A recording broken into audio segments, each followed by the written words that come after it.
నంద ఉన్మత్తానందదాయక పరంబాల పిశాచ జ్ఞానసాగర.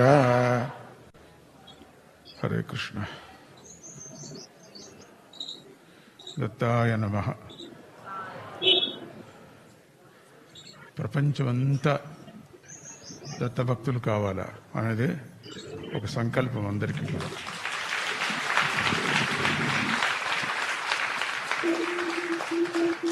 అందుకని స్వామీజీ దగ్గర వచ్చిన వాళ్ళందరికీ కూడా మగపిల్లకాయ పుడితే వాళ్ళు ఇష్టం వచ్చిన పేరు పెట్టుకొని దత్త అనేది ఒక పద్ధతి పెడుతున్నారు చాలామంది. నేను ఎవరైనా సిగ్గుపడి తీస్తున్నారా అని చూశాను, ఎవరు తీయటం లేదు, పెట్టుకుంటున్నారు దత్త అని. అది ఒక కార్తవీర్య అర్జునుడు చేసినటువంటి ఒక ప్రచారం. జయ గురుదత్త, శ్రీ గురుదత్త. దత్త స్మరణ చేస్తుండటంతో శరీరంలో ఉండే రోగాలు పోతాయి. మరి మనస్సులో ఉండేటువంటి అనుమానాలు, బుద్ధికి తోచిన అనుమానాలు ఉంటాయి కదా, అవన్నీ నివారణ అవుతుంది. ఆ నివారణ కావటానికే దత్త ఉపాసన చేయటం. అన్ని దేవతలు వాళ్ళ పనులు అయిన తర్వాత వాళ్ళ శరీరంతో వైకుంఠానికి వెళ్ళిపోయారు.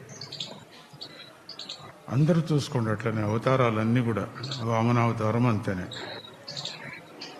కృష్ణావతారం అంతేనే, రామావతారం అంతేనే, నరసింహావతారం అంతే. అన్ని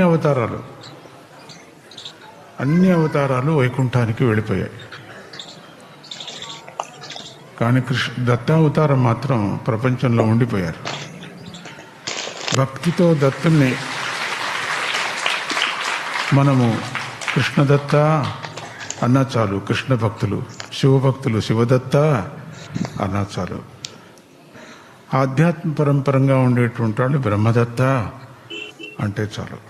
ఎవరు ఉపాసన మార్గం పట్టుకున్నారో, మంత్రాన్ని మళ్ళీ పఠన చేస్తున్నారు, వాళ్ళందరూ కూడా బ్రహ్మదత్త అంటే ఆ మంత్రము సిద్ధిస్తుంది, జ్ఞానం కలుగుతుంది.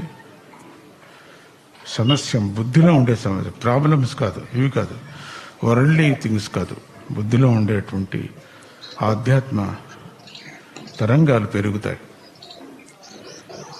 అందుకని మనం స్వామీజీ ఒకటేం చేశారు,